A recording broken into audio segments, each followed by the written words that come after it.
It's been a long time coming, man. I'm still at it. Lately I've been in the zone like 3, 4.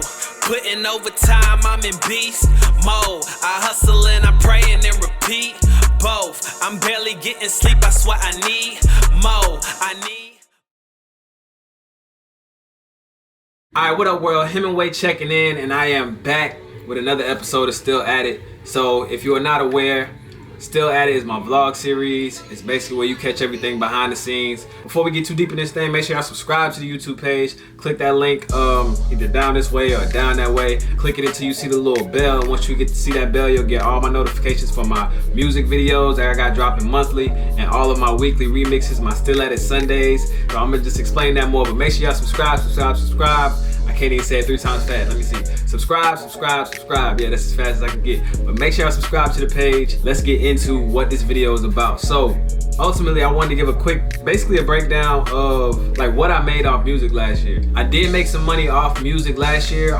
It was more so off of skills and things that I know how to do within the music field and within entertainment. It wasn't all off of me actually creating music and being an artist. But I still wanted to talk about it because there's a lot of artists who have certain skills and certain things that they know how to do that they can utilize those skills to make money to reinvest into your music and actually your creations as an artist yourself. So first and foremost, I made $3,024 last year overall from working in the music and entertainment field as a freelancer / artist. The avenues in which that money came from, like I give you the exacts, and I just did my taxes, so that's why I felt like this was a good idea to do it, because it's that time of the year you need to pay your taxes and do your taxes, whatever. It might have been some other work with my other camera, with my actual Canon, but with me doing visual work, I made $567. I did lookbooks with Ray Lachey. We did a handful of shoots for fashion lookbooks for her. S-Rock from New York, he had a performance down here, and I can't remember the club, but I did basically I recorded his performance and everything like that, and I edited that. I got footage to edit for a wedding that I did, and I can't remember the last person I did visual work for, but altogether $567 off of me using my camera, editing videos, things like that. Off of me engineering and recording. Half of this was working in the studio, and then like probably a little bit more than half, and then like a quarter of this was actually me working. I have somebody here with me, and I'm gonna still be trying to shoot this video. Oh, okay. Can you say excuse me, please? All right, let's go see if we can get it. Yeah, be right back. Alright, my bad, I'm back. The little one came in, kicked the door in, said she wanted to get the tablet, so I had to stop, get up, go back, get the tablet for her. But yeah, man, consistency. It ain't always pretty, but I still gotta get this video done. So back to what we was talking about.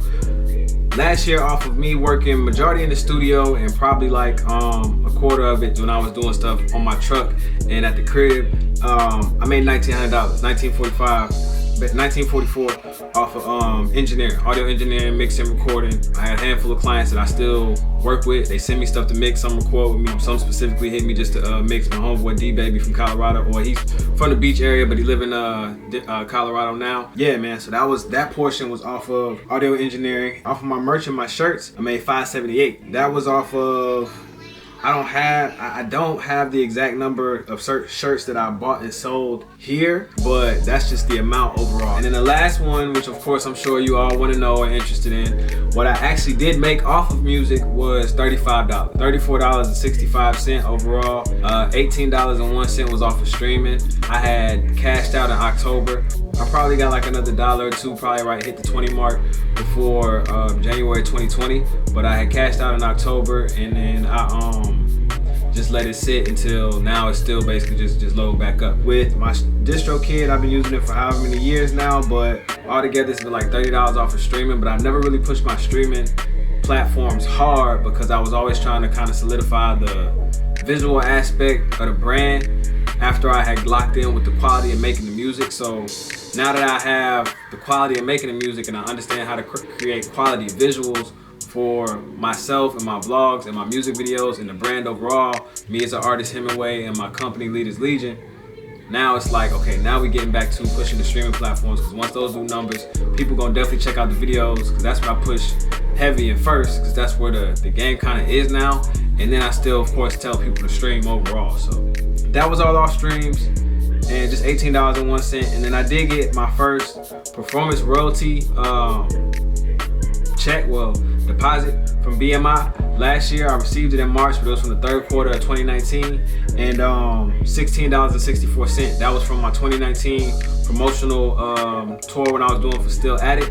I was hitting up clubs, and if you don't know, I of course wasn't getting booked. These are open mics and certain events that I paid to play and paid to perform. But when you hit actual venues, like, you know, there might be some things that might be studios or like photography places, or, you know, certain things that are not really venues, but those actual clubs, this is pre-COVID, of course, when you're going to perform those actual clubs, if they have a capacity, you can submit your set list with your performance rights organization, and they should have, well, I know how BMI has it set up, but like ASCAP and all the other ones, they should have some way to basically track and pay you for your performance in that venue depending on the capacity. So they pay you a certain percentage off of what the full capacity could be, not because of the people in the club or the tickets sold, but like if it's a venue and 5 people were there but it's a 250 person capacity, they're gonna pay you a percentage based off that. Ultimately, in the long run, I was doing like, I was performing just one song specifically because I wanted to really like create a buzz around that song, my song Rapping and Capping. I produced that song, and me and my cousin, and it's a 70-30 split. He did the melody, and since I'm the artist and I did like the drums and all that, I basically have 70% of it. It could have been, you know, 25 and 75 or whatever. That's just how I did it, whatever. But that's what we agreed to, that's what we did. And he gets his splits on DistroKid for whatever the streams are and the actual like excruciating details for that song. He gets his splits for that. And for the performances, I received my 70% I received my performance royalties for me performing as an artist, but then also just it's based, from my understanding, I want to make sure that I'm not confusing anybody. This is from my understanding. I received my that was me being paid to perform, but also as a producer, there's a royalty for you getting paid as a producer when somebody performs your song. You know what I'm saying? So that 70% that I get as an artist and a producer, 50% of it as an artist, but I was getting my 70% because I was the artist performing the song, and my cousin gets the other 30% as long as he actually does the same thing with the set list. If that makes sense to you, you know what I'm saying? If you've been dealing with PROs, you'll understand what I'm saying. If I'm incorrect, somebody please, you know, let me know if I'm saying that the wrong way, but that's how it works. And like artists that are bigger and more popular, signed, whatever you want to call it, they get booked, whatever their fee is. That's what you always hear rappers rapping about, is their booking fee, but they also get the back end royalties for the capacity. So when it's like a big ass venue, and I'm sure some of these all of these bigger places, like once we start talking about clubs and stuff like that, I'm sure all of these like Astrodome places, those are still, they're not venues, but they're not venues as far as clubs, but they are bigger venues and way more capacity. I know they're still getting, you know, if it's $30,000, if it's a 30,000 capacity venue or something like that, like these festivals, you still get a back end royalty off of that performance, as well as your front end and your back end for you paying as far as your actual booking fee.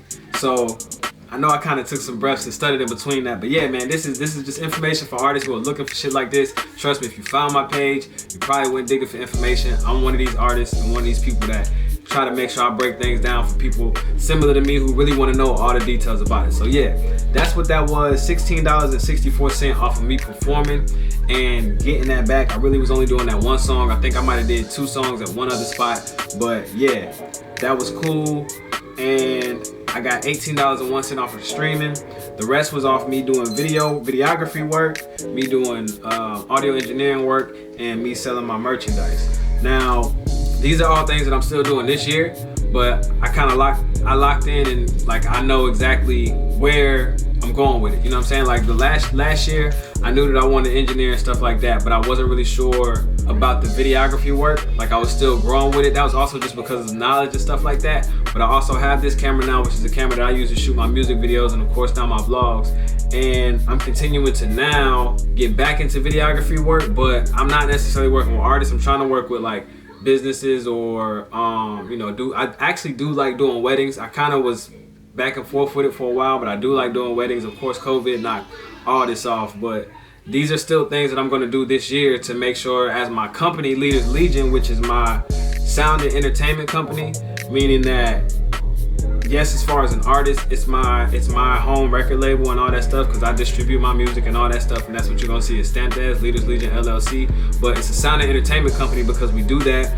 I produce my records, I record them, mix them, I shoot the videos, I edit the videos, all that stuff. And then I have my resources for graphics and other things like that. And of course I have other engineers. I have resources for other engineers, for other producers, and of course, like I don't have any other artists on my company, but I still have my artists that I rock with all the time. So if you're an artist out there and you're trying to figure out how you really gonna get some money out of this music stuff, definitely do your thing, and you need to create and make music as an artist. But you gotta, if you're recording yourself already, shooting your own videos, doing your own vlogs, making your own graphics, making your own beats, doing your own mixing, anything like that, try to find artists. If you're doing it, do it. Make sure you're good enough to actually reach out to other people, and try to be selective and reach out to artists that could probably use your services, and it'll probably, you give yourself a chance, but you actually reached out to the person. It's not just like you offering a service and you getting a bunch of whack people hitting you up. Because sometimes that's a balance with it too. Like if you're just trying to do it for the sake of making side money, maybe not making it a business, but just wanting to eat, you gotta want to like what you're doing just to get the bread. So that's a way to think about it if you already have another skill that you can do. Now, that's basically just my breakdown of what I made last year. I spent more than that. I spent like $5,500. Bought a truck, which was like $3,400. That's my studio truck. And then the rest of that was, of course, me investing in to the merchandise that I sold, the shirts and sweaters, and like music videos, a feature, beats, all that stuff. So I spent more than I made, but I still made some money. And my goal for this year is to make 10 grand off my music and my talents overall. Off my company and my artistry. Again, I go by the name of Hemingway. Y'all make sure y'all follow me everywhere. H3MINGWAY. If you search that, Google that, digital streaming platforms, you'll find me everywhere. Make sure you subscribe to this YouTube page. I got more vlogs coming and more music coming. Until next time, Hemingway, check it out.